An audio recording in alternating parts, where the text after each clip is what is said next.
মাথায় চুল নাই, ভাইবেন না আমি আবার বাংলাদেশ সেনাবাহিনীতে যোগদান করতেছি, না এমনটা না।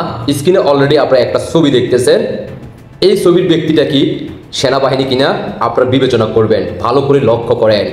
বিমান দুর্ঘটনার সময় যেদিন বিমান দুর্ঘটনা ঘটে সাধারণ বাংলাদেশের মানুষ সবাই কান্না, তাদের চোখের পানি ধরে রাখতেছে না। অন্যদিকে জামাত শিবির এনসিবি উপদেষ্টা মণ্ডলীরা সারা বাংলাদেশে এভাবে তাদের সদস্যদেরকে সেনাবাহিনীর পোশাক পরিধান করে ইতিমধ্যে বাংলাদেশ সেনাবাহিনীর সাথে কাজ করতেছে, মানুষদেরকে মারতেছে, মব করতেছে। আমরা পূর্বে বারবার বলে আসছিলাম বাংলাদেশ সেনাবাহিনীর ভূমিকা এমন হতে পারে না, আর সেটা প্রমাণ এখন আমরা হাতে নাতে পেলাম। ভালো করে লক্ষ্য করেন তার শরীরের মধ্যে কোনো ধরনের সেনাবাহিনীর গঠন আপনারা দেখতে পারতেছেন কিনা। তার চুলের কাটিং দেখেন, তাহলে আপনারা বুঝতে পারবেন। অন্য সেনাবাহিনীর সাথে মিলাবেন, বাংলাদেশ সেনাবাহিনীর গঠন এমন হতে পারে না। অন্যদিকে অন্য সেনাবাহিনীর সদস্য তাকে নিয়ে যাচ্ছে প্রটোকল দিয়ে। আর এই জন্যই বাংলাদেশ সেনাবাহিনী সে স্কুলে ছোট ছোট বাচ্চাদেরকে এখন পর্যন্ত ফিরে দিতে পারে নাই তাদের অভিভাবকের হাতে। অভিভাবকেরা বিভিন্ন জায়গায় ঘুরে বেড়াচ্ছে। অন্যদিকে ছাত্ররা যখন আন্দোলন করে তখন তারা আন্দোলনের এক পর্যায়ে কিছু সংখ্যক ছাত্ররা বলা শুরু করলো মাননীয় প্রধানমন্ত্রী শেখ হাসিনাকে আমরা আবারও ফিরে নিয়ে আনবো, যদি না এই ছাত্রদের নিহতদেরকে সঠিক সংখ্যা প্রকাশ না করা হয়, তাদের পরিবারের কাছে হস্তান্তর না করা হয়। এই জন্য 3টে ছেলেকে অলরেডি তারা গতকালকে অ্যারেস্ট করে ফেলছে। ইতিমধ্যে আপনারা বিভিন্ন জায়গায় নিউজ পেয়ে গেছেন।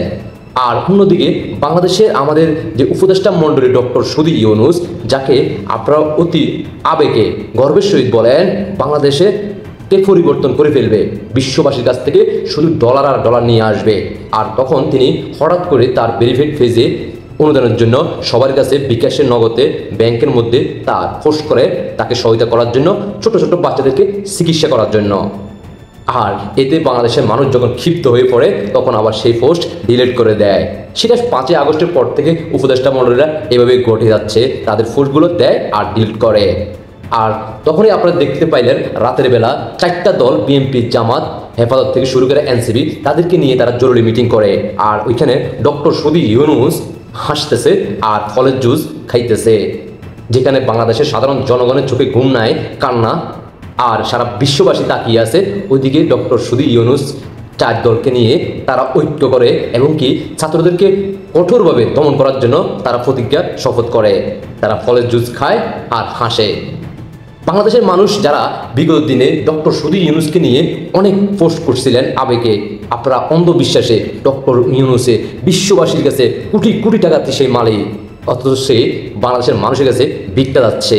কারণ সুদের ব্যবসা যারা করে তারাই জানে সুদ কীভাবে আদায় করতে হয়। সুদী ব্যবসা যারা করে তারা কাউকে নাস্তাও খাওয়ায় না। আপনার পাড়া প্রতিবেশী যারা সুদের ব্যবসা করে তাদের সাথে চললে আপনি বুঝতে পারবেন, আপনাকে 1 কাপ চা খাওয়াবে না, বরঞ্চ আপনাকে থেকে নিয়ে খাবে সে। এটাই হচ্ছে সুদী ব্যবসাদের সিস্টেম। যেখানে বিগত দিনে 53 বছর 54 বছর বাংলাদেশে যে কোনো দুর্যোগের সময় বাংলাদেশের সরকার যে দায়িত্ব ছিল, যখন যে সরকার ছিল তখন সে নিজ দায়িত্বে সেটা বহন করত বাংলাদেশের মানুষের ট্যাক্সের টাকা দিয়ে। আর অন্যদিকে বাংলাদেশে উপদেষ্টা মণ্ডলীরা যেখানে ঘুরে বেড়াচ্ছে দামি দামি গাড়ি, বন্যার টাকা আত্মসাৎ করে তারা বিভিন্নভাবে তারা উদযাপন করতেছে আর তারা পার্টি করতেছে, আর তারা নাকি আবার বাংলাদেশকে কিছু দিবে। একদিকে মানুষের কান্না, অন্যদিকে তারা শোক পালন করতেছে বিভিন্ন প্রোগ্রামের মধ্য দিয়ে এনসিবি। আর বাংলাদেশ সেনাবাহিনীর ভূমিকা আপনারা ইতিমধ্যে দেখে ফেলছেন। 5ই আগস্টের সময় যেখানে বাংলাদেশ সেনাবাহিনী ছাত্রদের উপরে কোনো ধরনের একটা বুলেটও ছোড়া হয় নাই, সেই সুযোগ দেয় নাই বাংলাদেশ সেনাবাহিনী, করতে দেওয়া হয় নাই প্রধান। 5ই আগস্টের সময় বাংলাদেশ সেনাবাহিনী ছোট্ট পরিমাণে কোনো ধাওয়া পাল্টা দেওয়া করে নাই। সেই জায়গাতে বাংলাদেশ সেনাবাহিনী 5ই আগস্টের পর থেকে গোপালগঞ্জ থেকে শুরু করে বাংলাদেশের বিভিন্ন স্থানে এবং কি এই বিমান দুর্ঘটনা ছাত্র আন্দোলনের সময় কীভাবে তাদেরকে টর্চারিং করছে সেটা আপনারা নিশ্চয়ই দেখছেন। আমরা বারবারই বলে আসতেছি বাংলাদেশ সেনাবাহিনী এখন আর বাংলাদেশ সেনাবাহিনী নয়, বাংলাদেশ সেনাবাহিনী হয়ে গেছে আমেরিকার সেনাবাহিনী, বাংলাদেশ সেনাবাহিনী হয়ে গেছে পাকিস্তানি এজেন্ট, বাংলাদেশ সেনাবাহিনীর ভিতরে ঢুকে গেছে হাজারো শিবির কর্মী, পাকিস্তানিপন্থী রাজাকাররা। আশা করি আপনারা বুঝতে পারছেন। আপনাদের ব্যক্তিগত মতামত অবশ্যই কমেন্টে জানিয়ে যাবেন।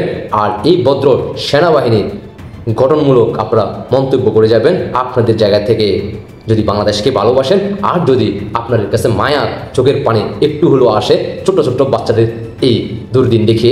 ছোট ছোট এই বাচ্চাদের মৃত্যু আর আহতদের যদি আপনার হৃদয় একটু কাঁপে, তাহলে অবশ্যই রাজপথে নেমে আসবেন। বিমান দুর্ঘটনায় এই ছোট্ট ছোট্ট বাচ্চাদের মৃত্যু এবং আহতের কান্না যদি আপনার হৃদয় একটু কান্না আসে আর যদি মায়া হয়, অবশ্যই বাংলাদেশের সাধারণ জনগণ থেকে শুরু করে ছাত্র সমাজ সবাই থেকে উঠবে, মাঠে নেমে আসবে, এই বাংলার মাটিকে মুক্ত করবে বহির্বিশ্বের শক্তির হাত থেকে।